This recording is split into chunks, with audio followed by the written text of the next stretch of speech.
Salut l'équipe, c'est Masco, j'espère que vous allez bien. Aujourd'hui on se retrouve pour une nouvelle vidéo où on va continuer le remontage de la petite 70 XR Honda. Donc là on est dans la voiture tout simplement parce que je vais aller chez le carrossier pour déposer les carénages. Je sais pas si vous vous en rappelez, mais comme tout le reste de la moto, en fait les carénages ils avaient été repeints n'importe comment, du noir, du rouge, on ne savait même pas la couleur qui avait voulu être fait. Et comme cette moto, en fait, d'origine, il y a un kit déco, mais que sur le réservoir. Et du coup, tout ce qui est les deux ouïes arrière, la bavette, le garde-boue avant et tout, c'est vraiment carénage nu. Je me suis dit que pour un rendu optimal, j'allais faire ça par un carrossier. J'en ai trouvé un qui a l'air pas trop mal. Du coup, là, je vais directement chez le carrossier. Les carénages sont à l'arrière et du coup, je vais déposer les carénages. Nous, on va continuer le remontage. Et ensuite, quand il me rappellera pour me dire que c'est fini, on ira rechercher les carénages pour les remonter sur la bécane.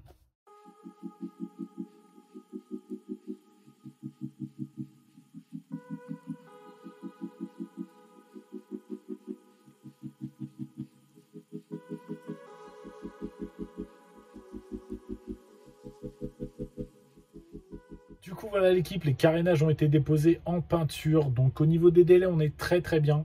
Il m'a annoncé 3 à 4 semaines, donc c'est vraiment cool. Comme ça, moi, ça me laisse le temps d'avancer sur la moto. On s'était quitté la dernière fois avec uniquement la partie cycle de montée. Donc les jantes sur la moto, les roues sur la moto, fourche, bras oscillants, il n'y avait que ça. On a quand même pas mal de boulot. J'ai une commande qui doit arriver d'ici quelques jours pour le moteur. Comme ça, on va pouvoir remettre en route le moteur. Moi, je ne l'ai jamais entendu tourner, donc j'ai hâte de l'entendre quand même. Et puis, du coup, voilà, on va pouvoir avancer tranquillement sur la XR Honda. Bon, après pas mal de galères, on va enfin pouvoir commencer le remontage du moteur de la 70 XR Honda, l'équipe. Pour vous expliquer un peu, en fait, j'ai commandé plein de pièces détachées pour le moteur sur Bike Parts. Donc c'est un site qui vend les pièces détachées vraiment d'origine. Il y a plein de vues éclatées et tout. Et du coup, on peut vraiment commander la petite rondelle, le petit écrou. C'est vraiment précis et c'est vraiment bien quand on veut remettre en route ce genre de moteur. Et ils font aussi les stickers d'origine. Du coup, moi, je m'étais chauffé. J'avais commandé quelques stickers vraiment d'origine Honda. Sauf qu'en fait, il y avait un sticker qui était disponible que dans 4 mois. Et du coup, ils ont attendu le temps d'avoir le stickers pour m'envoyer la commande. Et du coup, c'est pour ça que ça a pris un temps fou. Moi, pendant ce temps-là, je me suis dit, je vais quand même contrôler les pièces que j'ai déjà à l'atelier, voir s'il n'y a pas un problème et voir si je ne vais pas devoir refaire une commande parce que sinon, ça aurait été un bordel. Du coup, ce que j'ai fait, c'est que j'ai pris ma culasse. Un test d'étanchéité de culasse sur un 4 temps, c'est super simple. Tu mets un peu d'essence dans la culasse, dans le dôme ici. Et si l'essence, elle s'en va, c'est que tes soupapes, elles ne sont pas étanches. Moi, ce qui se passait, en fait, c'est que j'arrivais même pas à remplir le tout petit dôme qu'il y a ici. Ça passait dans l'admission, dans l'échappement. Enfin, les deux soupapes ne sont pas étanches du tout. Du coup, je me suis renseigné pour la faire refaire. Et ça m'aurait coûté environ 175 €. Et par souci d'économie, du coup, j'en ai commandé une, donc que j'ai trouvée d'occasion. Je l'ai reçue, j'ai fait le test. Celle-ci, elle est 100% étanche. Du coup, ça m'a coûté une culasse en plus et je pense que c'est pour ça que le moteur ne démarrait pas. Pour ça que l'ancien propriétaire n'arrivait pas à démarrer la moto. Du coup, nous, ce qu'on va faire là, c'est qu'on va remonter le moteur, donc cylindre, la culasse. On va changer la chaîne de distribution, plein de petits joints aussi. Enfin, on a vraiment du boulot.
Maintenant que tout mon haut moteur est remonté, je vais remonter toute la partie allumage. Comme ça, après, je pourrai faire le calage de ma distribution. On fera un petit jeu aux soupapes et ensuite, on pourra remettre le moteur dans la partie cycle.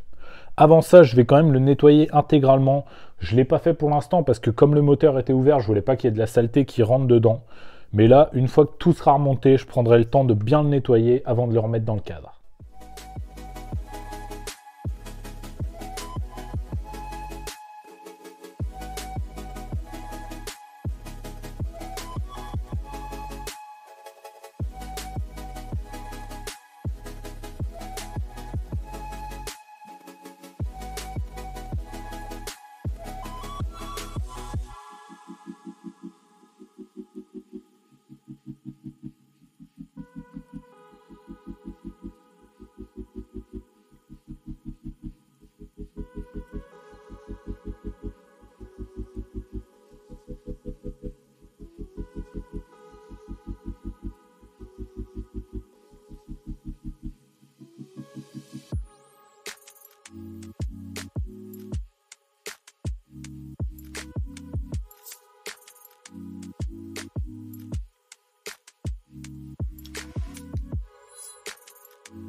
Maintenant que le moteur est remonté totalement, on va s'attaquer à la rénovation des périphériques moteurs.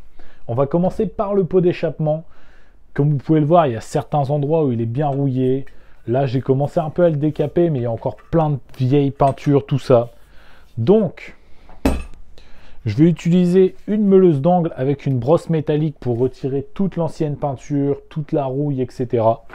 Et après ça, on va passer un coup de bombe de peinture haute température. Donc d'origine, le pot est noir. Ils font de la peinture haute température noire, donc on va le remettre en noir complet. J'ai également commandé le petit pare-étincelle. Ouais, c'est comme ça que ça s'appelle, un pare-étincelle. Parce que là, comme on peut le voir, il y a 3 trous, mais il n'y a pas le petit tube qui va au bout du pot d'échappement. Et du coup, je l'ai commandé. Ça m'a coûté un sacré billet, du genre 80 € rien que pour cette petite pièce. Mais bon, je voulais une moto 100% d'origine et surtout 100% complète. Du coup, j'avais pas trop le choix que de le commander.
Ouf, ça m'aura quand même pris du temps l'équipe, mais au final, le pot, il est comme neuf.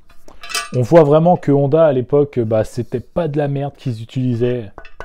C'est de la très très bonne ferraille. Même à l'endroit où c'était vraiment rouillé, là au niveau du coude, du corps de pot, on va dire, et franchement, c'est revenu nickel. Donc je suis vraiment content. Le pot, il est presque comme neuf. Il reste plus qu'à remettre de la peinture haute température.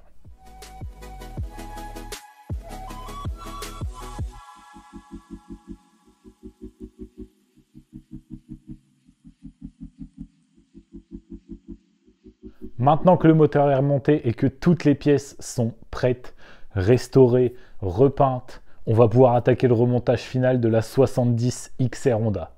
Et franchement, j'ai qu'une hâte, l'avoir finie et pouvoir la rouler.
Du coup voilà l'équipe, tous les éléments moteurs sont remontés, j'ai refait plein d'huile, remis le système d'allumage, l'échappement, le tirage, on va enfin pouvoir voir si le moteur démarre.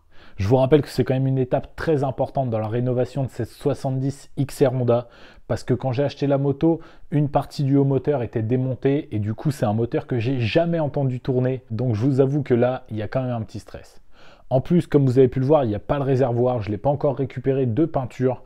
Du coup, j'ai fait un petit système comme ça de réservoir additionnel avec une bouteille pour au moins remplir la cuve du carbu et voir si le moteur démarre.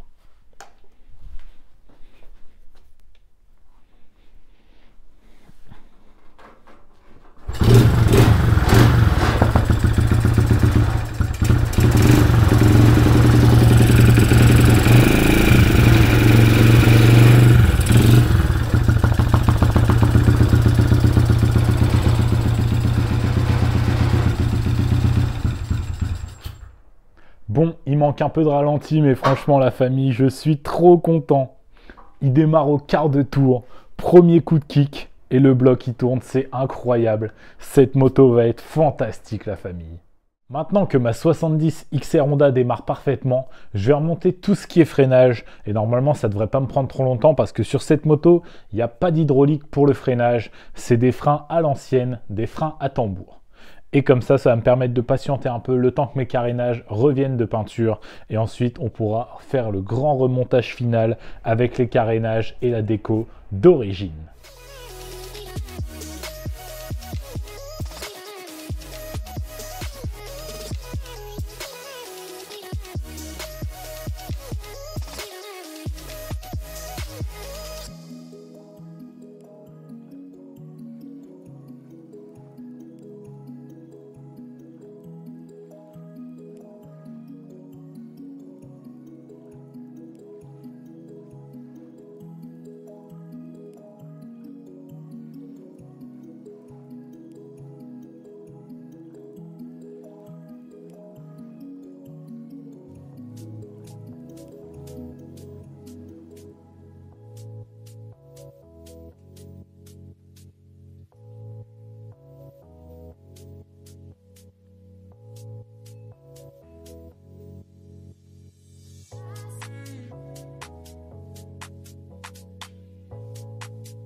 Donc voilà l'équipe, les carénages sont revenus de peinture et je me suis même permis de les monter. Comme ça, je vais enfin pouvoir vous dévoiler ma 70 XR Honda entièrement rénovée. Mais avant ça, je vais vous rappeler quand même d'où on est parti, de comment j'ai acheté la moto.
Ouais, je suis entièrement d'accord avec vous, cette moto, elle était en piteux état.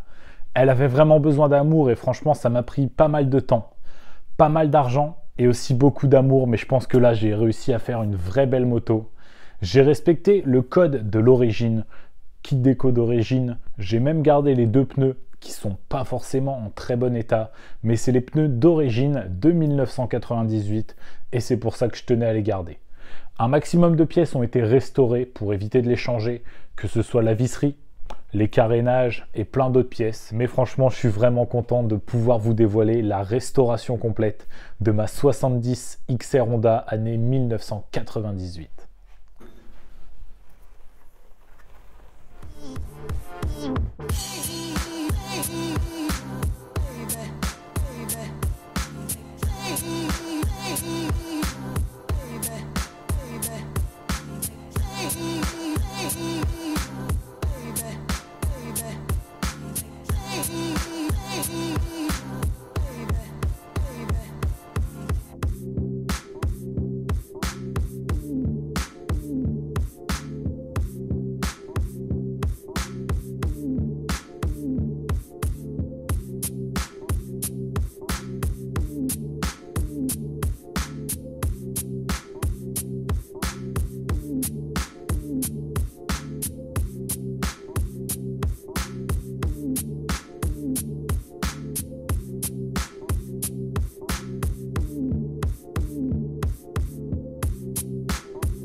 Malheureusement, en ce moment, la météo ne me permet pas d'essayer la moto. Mais franchement, j'en meurs d'envie parce qu'elle est entièrement neuve. On croirait qu'on vient de l'acheter, alors que c'est un modèle 1998, je le rappelle. Et franchement, je suis vraiment très fier de cette rénovation. Comme d'habitude, si cette vidéo vous a plu, n'hésitez pas à mettre votre plus beau pouce bleu. N'hésitez pas à me dire dans les commentaires ce que vous pensez de la rénovation de cette 70 XR Honda. Moi, franchement, je la trouve incroyable. Jusqu'au petit autocollant d'origine Honda sur le garde-boue arrière. Franchement, j'ai rien à redire. Elle est incroyable. Et si vous n'êtes pas encore abonné, c'est le moment de le faire. N'hésitez pas à me donner un maximum de force pour voir plus de rénovations dans ce genre, de petites bécanes incroyables, petites ou grandes. Pour l'instant, on n'a fait que des petites cylindrées, mais pourquoi pas faire une plus grosse un jour. Dans tous les cas, ça change pas, c'est une vidéo tous les mardis à 14 h. Du coup, moi, je vous dis à la semaine prochaine. C'était Masco. Salut!